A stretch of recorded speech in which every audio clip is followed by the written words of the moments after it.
Good morning. Today I'd just like to give you a brief talk about the Covid-19, its virus SARS-CoV-2, and particularly focusing on issues that relate to the risk to small private water supplies.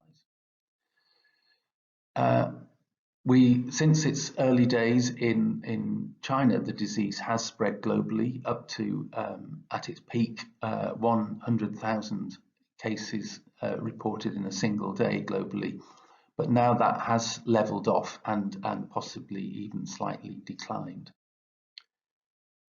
This shows the global deaths reported each day, and you can see that there does seem to be at least some levelling off, if not an early decline in new cases.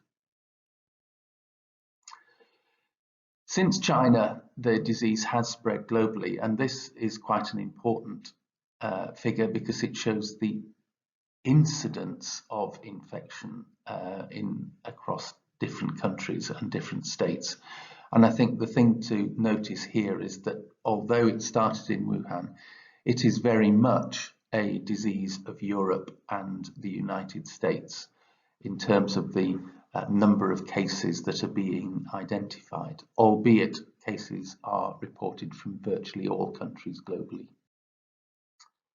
This is a summary of the symptoms associated with COVID-19 infection. Of particular note is the high frequency of fever and cough. Most other symptoms are present much less frequently. There doesn't seem to be much in the way of upper respiratory symptoms such as sore throat, nasal congestion, but of particular note is the very infrequent reporting of diarrhea in most studies that have looked at this. About a quarter of people in this study had some pre-existing illness.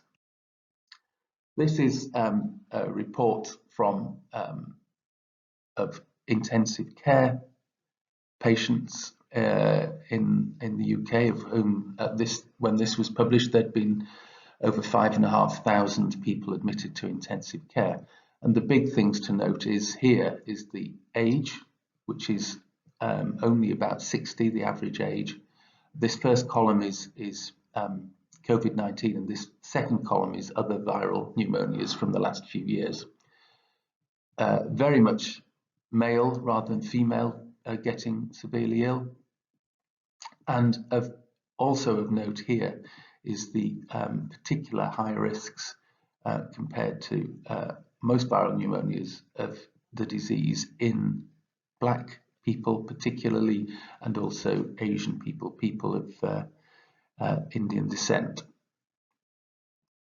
These are the deaths, and you can see here that the deaths is more frequent in men than in women, and is much more frequent as you get older. And the big divide is round about your 50th birthday, when your chances of surviving stay in intensive care drops considerably.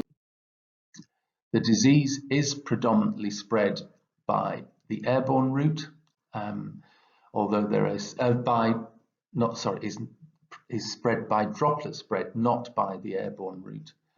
Although there is almost certainly some airborne transmission, it does not appear to be playing a major role in transmission.